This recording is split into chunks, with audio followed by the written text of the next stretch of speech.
So, on that subject, we want to minimize the weight gain. What do you need to cut down in Ramadan, starting today? Sugar, sambusa. Everybody has all the right answers. What else? So if you, I don't know if you guys have read the Dream Body Eating Plan, the book that comes with the membership.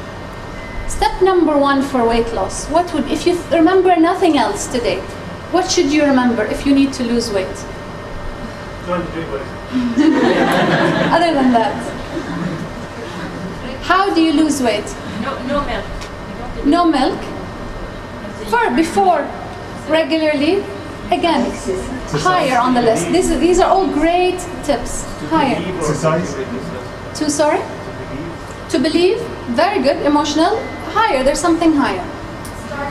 Starch. Somebody said starch. Somebody cheated. Starch. The less starch, the more weight loss. I never say no starch because I can't do no starch. So I'm not going to say carbohydrates because there's this whole no carb thing. Carbs are also fruits and vegetables and salads. These are all carbohydrates.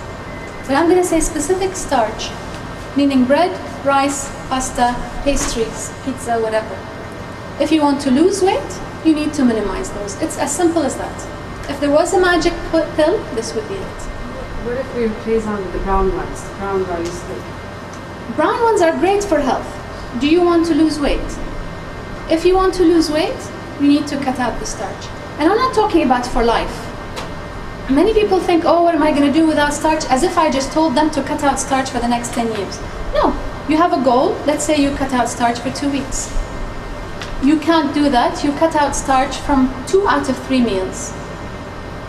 And this is all in the book, of course, but this is number 1 for weight loss. But if there's no Ramadan without 3.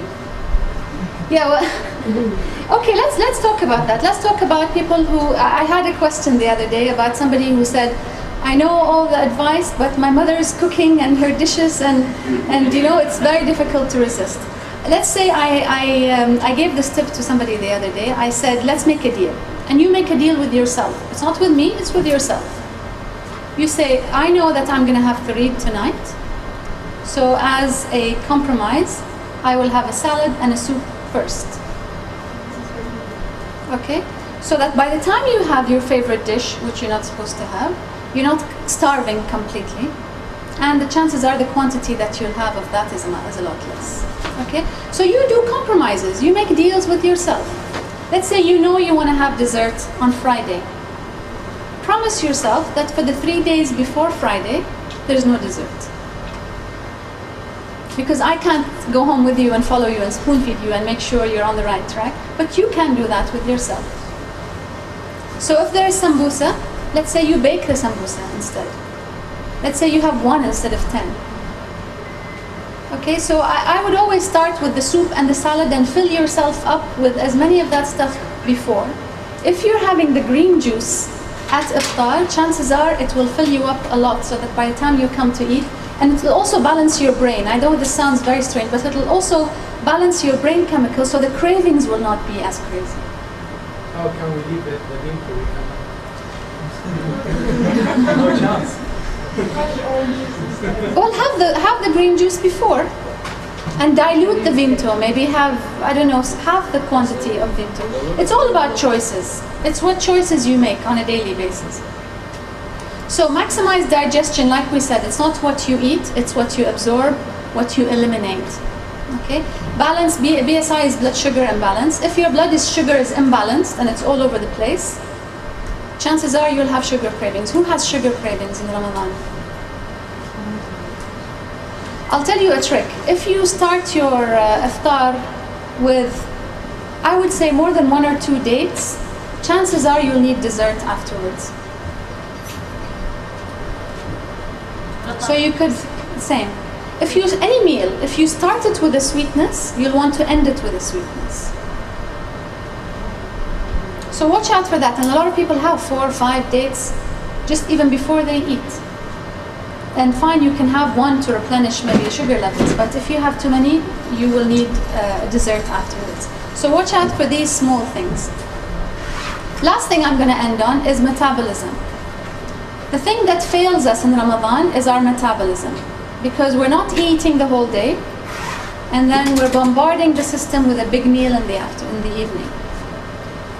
The thing you can do to improve that is you can have, the theory behind weight loss is that you have as many meals as possible, or you have 4 to 5 meals a day spread out throughout the day. We need to achieve the same thing in Ramadan in the evening. Most people eat so much at iftar that they can't even think of another meal before 10 o'clock or 11 o'clock. And this is the trick. Am I running out of time? 10 minutes? So this is the trick. The trick is to make sure that you have as many meals as possible after iftar. And then the only way you can do that is if you have a small meal at iftar. Let's say you have a soup at iftar, and then you have a proper dish at 8 o'clock, and then something else at 10, and one more before you wake up in the morning or before you sleep. So if you can give me 4, it doesn't have to be 4 big meals. If you can manage 4 times of eating, then your metabolism will jumpstart. If you're fasting the whole day and you have iftar and then you have suhoor and that's it, your metabolism will go down.